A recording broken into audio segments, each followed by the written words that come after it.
Welcome to Blizzard and Bloom, the podcast where we navigate the storms and celebrate the triumphs in business and entrepreneurship. Join us as we dive into stories, insights, and strategies from top professionals to help you thrive in today's evolving landscape. And now, here is your host, Jay Rotinelli. Hello again. Welcome to another episode of Blizzard and Bloom. Last episode, we had the opportunity to have Dave Gallagher on the call. We chat a little bit about CIMA and the new CIMA Foundation and some of the great things that those folks are doing over there. So that was a great episode. Looking forward to sharing that with all of you. Today, I'm honored to have a special guest again. We've got Russ Marsan here from Carpenter and Castleton over in the Rutland, Vermont area. A lot of you know who Russ is. Been very impactful in the green and white industries in New England. And he's here today. We're going to talk a little bit about the trades and kind of what he's doing about trying to make improvements with that and sharing opportunities with other folks and kind of the industries at large. Russ, welcome to Blizzard and Bloom. Thanks for coming on today, being a guest. Yeah, thanks for the invite. I was super excited when you asked me. So yeah, I never turned down the opportunity to talk to a fellow peer and reach out to everyone in the industry that we were just talking about a few minutes ago before we went came on recording. So yeah, it's cool. It's a cool opportunity. Yeah. So thanks. Absolutely. You know, I meant to tell you too, I feel like the business that I'm with, Piscataqua Landscaping, and then your business, Carpenter and Castleton.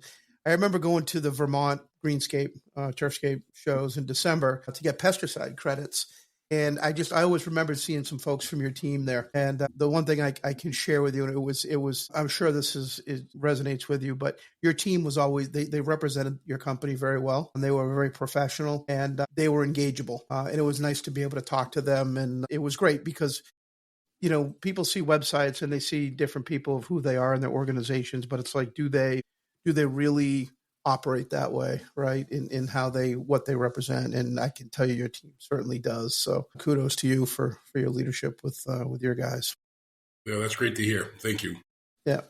I think, as it relates to our industry, I think it's really important that our team and also our clients really understand the value that people bring to anything that gets done. Anything and everything that we do obviously revolves around people. I mean, we need the equipment to do the work. We need it to be efficient and operable. At the end of the day, it's the people that are making all those things happen. That's really where the rubber meets the road. So that's always good to hear. Thank you.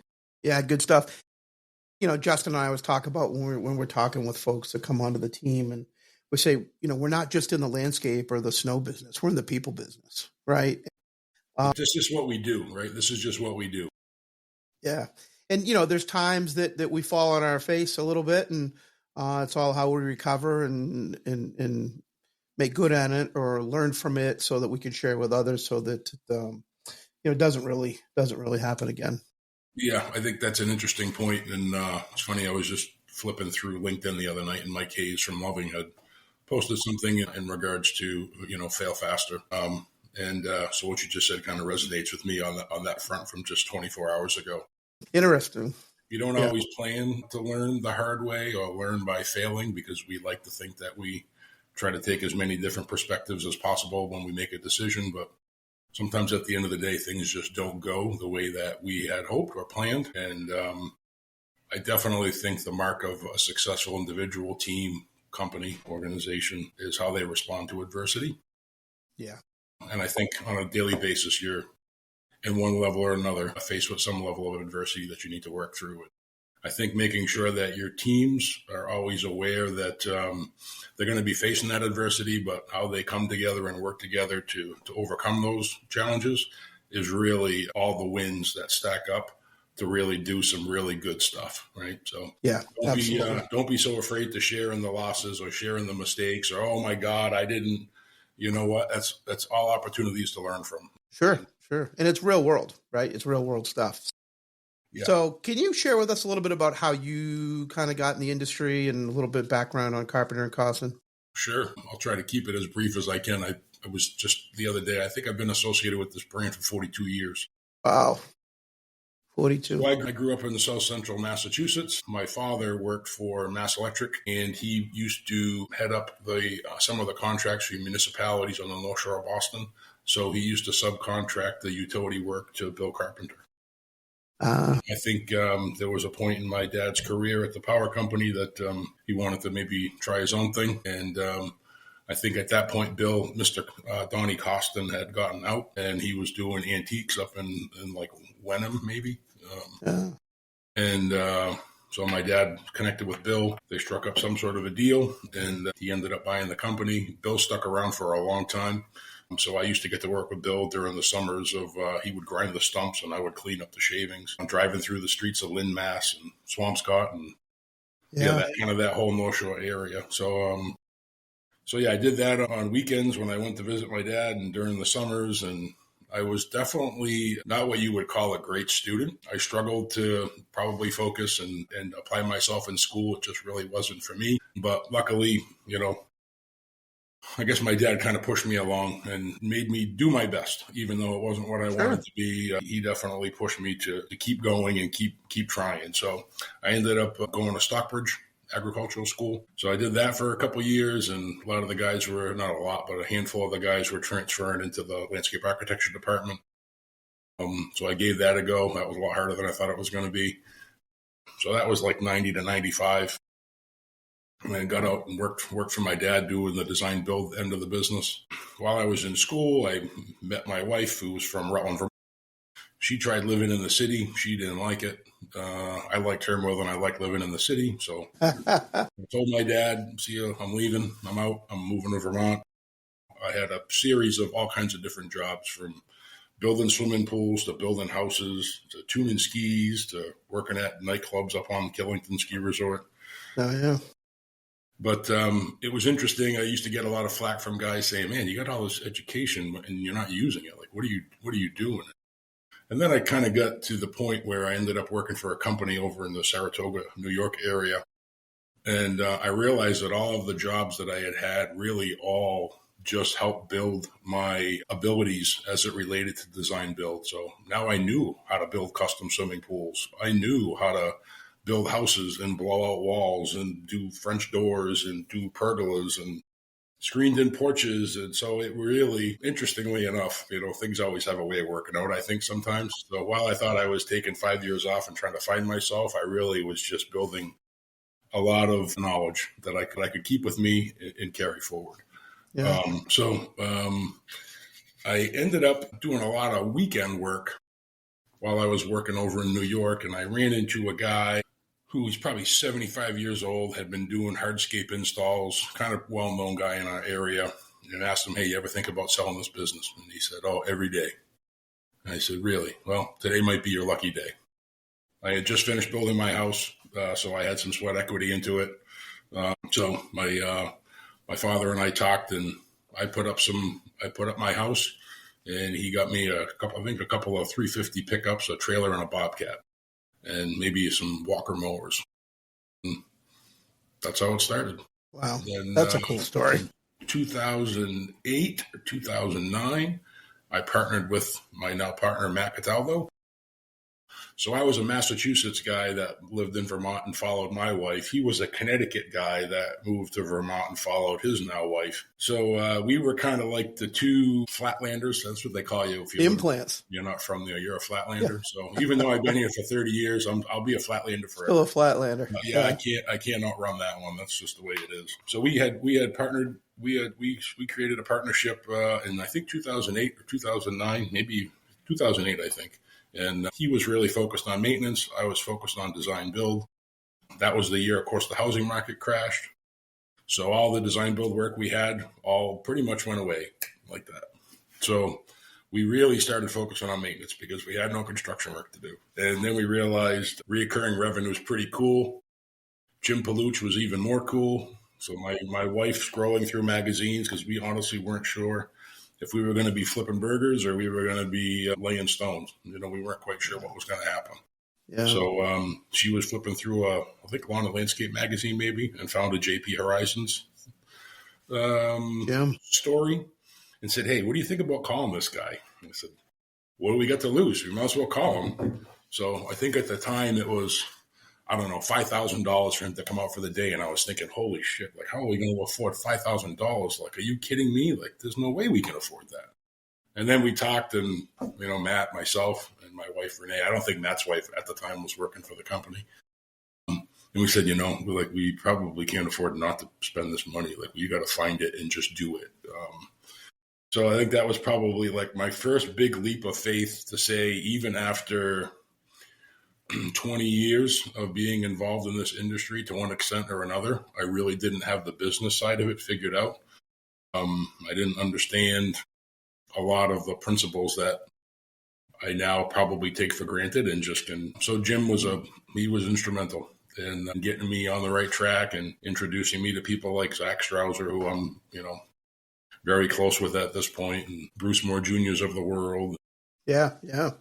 Great people to know. Yeah, it was Ben Collins, who, just our guys from Nick DiBenedetto, Bob Maffei, all those guys. So yeah, it was a life-changing experience for sure. And honestly, not just my life, but all the lives of our company, right? Because we're all connected at one point. That's right. Yeah. It was pretty cool. So we worked with Jim for a long time. That's great. And his Jim's a great guy. When I was with another company, we did some work with him. Yeah. And probably about 4 years ago, I think Matt and I could potentially be serial. I don't know. We always looking for people to help us on the coaching front. Yeah. A few years ago, probably 4, we partnered with Phil Sexton and the team at WIT. Yeah. Super smart guys, really into each one of them has a pretty good focus on what it is that they bring to the table. Great way to simplify things, but incredibly insightful. So just been a whole other level of learning with them. Yeah, I think even I'll be 53 in another month or so. So I still get to learn every day. That's great. That's I'm right there with you. I'm going to be 53 myself, and this year. To your point, there's always stuff to learn, right? And even like with Phil, I've known Phil for years from just through SIMA and then the New Hampshire Green Snow Pro program, and he was very influential and helpful getting that off the ground. I listen to you talk about like the people that you surround yourself with and learning from those folks, and how need not be afraid. Like, that's what's going to help you, right? Get to the next level. That's hard, It's hard to. I'll never forget the first time we used to have this little shop. It was like a one bay garage, and then we had a garage out back, and we bought our current facility, and it's 10,000, 12,000 square feet on 10 acres, and man, I was pumped. Paluch came in and basically just tore me a new one in front of my entire team. And for about 3 days, I was pissed. And then I thought, like, you just got a big slice of humble pie, buddy. Like, you may have gotten this far in the journey, but the road goes on forever. So get humble, buckle up, and put your head down and keep learning, because you don't know it all. Yeah. Well, good for you. Good for you for, like I said, surrounding yourself with those folks. And I know I try to continue to do that, right? And as much as we think we know everything, there's always more, right? And I think that's part of it. You're a very humble guy, and I've watched you through the organizations and even just doing some great stuff with Steve. And so kudos to you, because I think, being that way, I think you earn a much higher level of respect from your team and the people that are okay with knowing that they can fail and be successful at the same time. Yeah. As long as they're learning from it, and it's not a costly thing. So I could potentially be a poster child for falling down and scraping my knees and dusting off and getting back up again. Maybe it's the real world. That's what I love to hear. That's what this podcast is about. It's not the glory and the glamour. We can all throw up pictures of big equipment and hundreds of people, but it's the real world, right? Like who we are, what we do each and every day, and we're just being honest, So yeah, for sure. So one of the things I was thinking about is I wanted to chat with you a little bit was this whole thing that Steve Turner's doing with Bring Back the Trades, which for a lot of folks that don't know about it, Steve Turner over in New Hampshire, not too far from us in Portsmouth area, has put together and developed this organization called Bring Back the Trades. And really what it equates to and maybe you could speak to a little bit more, Russ, but my understanding of it is, how do we develop these kids to get them into trade school, and then also to provide them some really great opportunities after high school? And I'm talking all industries, right? Plumbing, electrical, HVAC, welding, right? Landscape, whatever it might be. Last year they had Bring Back the Trades event in New Hampshire, which was very successful. And it's my understanding now you're going to be hosting a Bring Back the Trades event over in Vermont this year, Steve. Yeah, May 20th. May 20th. So we've invited, I think, kids from the whole state of Vermont. For those that know Vermont on the very north, like the Derby line area. Yeah. I think those kids probably aren't going to come. It's a little bit too far for them. But looks like from Burlington all the way down to Bennington, we got some kids coming from eastern New York and western New Hampshire. That's great. Trying to connect with some folks in the Western Mass area too. So Vermont is about the most centrally located point in the state in terms of north, south, east, west. That's where Route 4 and Route 7 meet, and it's the only way. Vermont's an interesting state, but anyway, yeah, it's the only way you can get east and west. So it's a good crossroads point for everyone to be able to connect that. So for this year, we're going to use the Vermont State University Castleton campus. Oh wow! Yep. So my goal was to get the event to be the kind of the mirror image of what they did in Concord. I didn't have enough runway to make it exactly alike. Like Mike Rowe wasn't available. Then I kind of found out how much it cost to have Mike Rowe come for a few hours, and like, holy good God. Yeah. So that was a little bit cost prohibitive there. So we had to make some modifications, but still the goal is 80 to 100 vendors, saying that they had there. I think we've invited about, it could be as many as 2,000 students from 7th and 8th grade, 9, 10, 11, 12, technical centers, adult learning programs, and parents. Of course, parents are a really important piece to the puzzle. It's great to have a bunch of contractors together that are willing to bring people in, coach them, train them, mentor them, put them on a good career path to move forward. But if the kids aren't getting the support at home, that this is a real viable opportunity, that's just one more barrier, right, that we need to try to work to overcome. So a big piece of this is making sure that the parents are invited too. Yeah, that's something I never really thought about, to be honest with you. Yeah. Perfect sense, though. Yeah, so I think it's, again, trying to make it as similar as possible. We've invited the governor to be there. As long as the current session doesn't go over, he should be able to be there. Great. We'll be giving out scholarships like they did at the Concord event to the kids, so they can go on bringbackthetrades.org and sign up for scholarships. Can you give us a little background about what the event, unfortunately, and that's where you and I were going to connect, but I wasn't able to attend. Oh, sure. We had some other folks, but can you share a little bit about what that event looks like and what there is for offerings? Yeah. So there was 2 really big tents, with the sides on, all undercover, kind of trade show style setup, 10 by 10, 10 by 20, depending on kind of where you came in on the sponsorship level. And very interactive booths, lights, flashy things, games to play, questions to ask, people engaging. Not your typical sit at your laptop with a bucket of lifesavers and kids walk by and grab a pamphlet. It was much more engaging, which was really cool. They had like a food truck area with a stage and a band. That stage obviously was where they gave out the scholarships, but the band was there just in the in-between times just to play some music and keep things light. As you made your way through that area, you got funneled into the gymnasium of the New Hampshire Institute of Technology, I believe is what it is in Concord. Right. They had a stage there. Mike Rowe was there speaking with the governor-elect for New Hampshire. The place was full. I mean, I bet you they had 4,000 to 5,000 people there. So it was really great. For those of you that don't, that you probably know Mike Rowe, but maybe you don't know him in the capacity of kind of how he got involved in this whole thing. Really great story. Yeah, it's cool. I was late to making a hotel reservation, so I found this place. And I was like, wow, this place is kind of bougie. Whatever. I'll stay there anyway. There's nowhere else to stay. Yeah. I go downstairs to get a coffee, and who's sitting next to me? Mike Rowe. And I said, holy moly. No kidding. This isn't weird. So I sat down and just kind of, like I would typically do, just started talking to him. Yeah. Yeah, he was very engaging. We had a great conversation for a while, and he went on his way. That's great. But yeah, they filled the auditorium. The director of the school talked for a while just about careers, trades, programs that they offer there. So kind of some common stories that they may hear from some of the kids. Then Mike Rowe came on. Then they had a panel of all young entrepreneurs. Zach was part of that panel and some other folks in the industry. Just kind of talking about how they got involved, kind of what they're doing now, offering advice to the kids that had Q&A session. The one thing that they didn't have that we're going to have in the Vermont event is we're going to create an equipment rodeo. So businesses can bring their latest and coolest, whatever they want.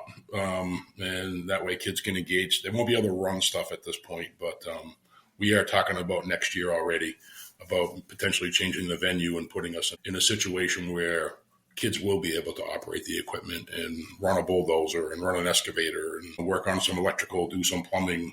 Yeah. So we're already planning next year before this year even happens. But I'm excited to be a part of it. I've attended quite a few local job fairs, trade shows, and I think it's kind of a similar story probably for most communities. There's a lot of people doing a lot of the same thing, but a lot of them aren't working together to harness or leverage the power of everybody working on the same thing. I guess backing up, how I would even get involved in something like this really stems from Jim Paluch and Come Alive Outside, right? And me really being involved in community and families and getting kids outside and active. That resonated me with really strong. I've been a board chair now for 10 years of that organization and has grown quite large. That's great. And now getting introduced to Steve, it's like, boy, this kind of finishes the wheel for me. I'm getting kids at a really young age with either their parents, grandparents, but getting them engaged in the community and connecting. And now it's cool because it's almost like when the programs end, now I get the opportunity to re-engage with them again in middle school and be right there again to say, hey, you know what, for all the time that you spent outside and all the things that you love that you got to work with your hands, here's some really cool opportunities to turn it into a career that you can still be outside and do the things that you love to do. And if you ever get married and have kids, you can take care of a family doing the same thing that the rest of us are doing. So it's kind of cool. It completes the wheel for me, I think, in a lot of ways. Yeah. And it's been a great way for me to differentiate my personal brand and my business brand, I guess, in terms of both equally as important, right? I mean, think about it. Yeah, it is because, like we said earlier, landscaping is what we do, but it may not be who we are. And to a certain extent, it definitely is who I am. It's been the fabric of my existence since I can remember. But I think probably deeper inside, maybe a more visceral thing for me is probably just helping people. I think I probably really have a genuine desire to see other people succeed and how can I help them do that. And I guess I've learned over the years that probably the more I focus on that, inadvertently, the more opportunities seem to come my way. Go your way. That's a great way to look at that. So I've made a career for the last 20 years probably on really just trying to focus on help other people. And it's been good for me. That's great. Like I shared with you earlier, I mean, that's kind of where I'm at in my career too. I have a big role here at this company, but for me, much like yourself, if we're not giving back and helping others learn, there's nothing more that frustrates me sometimes when I see somebody that's been with the company for 5 or 10 years and they get frustrated with somebody new. He doesn't know what he's doing. It's like, stop and think about the opportunities you had and how you learned things. You learned it from somewhere, and somebody was fortunate enough to spend the time with you. Right. And I think about, you really said one key point before, the parents, getting the parents to buy in, right, to this whole trades, because, not to be cliche, but we all heard it back in the 90s. Parents wanted their kids to go to college and get a 4-year degree. And, that was kind of like the status quo, or the late 80s and 90s. And, then subsequently now, and I heard a number the other day that for every 70 or something tradespeople that retire or get out of it, there's only single numbers coming back in to replace that. I think it's like 1 in every 7 or something, or 1 in. Yeah, I mean, okay. It's a very small percentage. And I was in that same, obviously we're the same age, so I was in that similar track. Yeah. And, I clearly remember, shop classes, mechanical drawing, woodworking. I mean, I took all those classes. I love doing that stuff, I still do. But it was a very clear distinction when you went down that hallway or you went down those stairs to get to those classes. You were different. You were different than the rest of the school. And they, knowing it or not, they made it very apparent. And they were basically pigeonholing kids, labeling kids as to who they could be and what they could be. And maybe that's why I didn't like it, because maybe I didn't like how they were classifying me at the time. I don't really know. And at the end of the day, it's water under the bridge. Sure. But I think in terms of the Bring Back the Trades event, now that those shop classes are gone and you actually have to sign up to go to a technical school or a technical center to get the optics back, this is an event that really helps kids if they don't have a connection to someone in the trades, a parent, an uncle, a cousin, a guy down the street. This begins to at least give them the opportunity to see what it could be and what's some of the things that they'd be doing and who would they be working with and what would they be working on. And so really it's just creating a professional environment where these kids can come, feel comfortable, ask questions, businesses can engage with them. I'm always encouraging because I'm the primary, I guess, sales guy for getting vendors signed up for this event here in Vermont. Gotcha. And I'm constantly sharing with these folks. Make sure you're bringing some of your frontline people. Don't do yourself and these kids a favor, and don't bring your top management to this thing. You can have a percentage of them, but please bring some of your frontline staff so that these kids can really see who they're going to be working with. I've been to we have a local technical center, and I myself and our HR have gone there a few times to connect with the students, and it was okay. I think they liked it more because I gave them all patch hats the first time, right? But the second time I went. Yeah. The next time we went, I brought more hats, which was still cool. And I, because of the giveaway, I was able to give them a check. But I think more importantly, we brought some of our team leads, area managers, and team members. And they all showed up in their Carhartts, which I wear every day, but they wore their Carhartts and their hoodies, and they were just checking out the welding shop, and they were checking out the maple syrup operation they had going on, and they were in the carpentry woodworking shop. And I just stood back and thought to myself, what the hell was I thinking? Why didn't I do this 2 years ago? Like, we probably could have closed the gap. So, like I said, it's real world, right? Every day is a learning experience. So, you know what? Remove yourself, put your team out in front of you, give them the opportunity to engage and connect with these kids. And it's amazing. These kids come on and they feel comfortable because now they know people on the team already before they get there. So it's proven to be successful. Yeah, that's a good point. And, I think about what you were saying, too, with the years ago, like with the shop. I remember I had a shop class, and you're right. It was in the basement down in the corner, and like certain kids went down the stairs, and the others were going upstairs to AP classes, right? Yeah. So it's interesting how there was that stigma back in the day. But anyways, really great stuff going on with this whole Bring Back the Trades thing. You are an icon in the industries, really. You've done some great stuff. I love Zach. I love, we all have a lot of common bonds with some of these folks. And, yeah, for sure. And the best part that I appreciate about it is kind of what we were saying before. When you get a group of companies together, like, people don't want to share information, or they're afraid that, and we're doing ourselves a disservice, because at the end of the day, when we all work together for a common goal, there's plenty of work out there for everybody, and we're not looking to steal people. I hope nobody is. Yeah. But I got to believe in the better good of it, that, we really just want to be there to help bring this industry together and give ourselves and give these kids, these students, and our team members the respect that they deserve in the industry, because the trade sometimes doesn't get the recognition they deserve, right? I mean, let's face it. So it's great to see folks like yourself stepping in to help these industries. Yeah, it's I got the phrase from Billy Butts, but I know he didn't coin it. But it's the tide rises all boats. There was a period of time pre-COVID where it wasn't hard to find team members, and then as COVID entered, that became really difficult. It was apparent that as an organization, we needed to work on our culture, but we also needed to work on how we went after and found people. It seems that, this is a great opportunity for us to, I guess, step away from the conversations that were so commonplace for so long, that we can't find people. Well, nobody can find people. Well, we're all trying, but nothing's happening. And, and we're, as a sales developer, you're always looking to continue to grow, right? And make opportunity for more team members to come in, because if we're not growing opportunities for people, we're not growing our organization, and we're not keeping up with inflation. But in any event, you get almost comfortable complaining about not having people, or everyone's kind of rowing this boat together. And at some point you wake up one day and you just say no more. I've had it. I can't do it anymore. I have to figure out a way. I pass by so many sales opportunities because we don't have the team members to get it done. You know, we've walked away from, I don't know how many hundreds of thousands or millions of dollars in snow contracts because we can't get the team to do the work. That was as soon as I heard this from Mark and Billy. Hey, you got to talk to this guy. You got to check this out. Yeah. So I did. No, that's great. And those guys, especially, you know, you talk to Mark and Billy Butts and those guys. I mean, they've been in the industry a long time too. And, you know, those relationships, they just kind of keep stacking.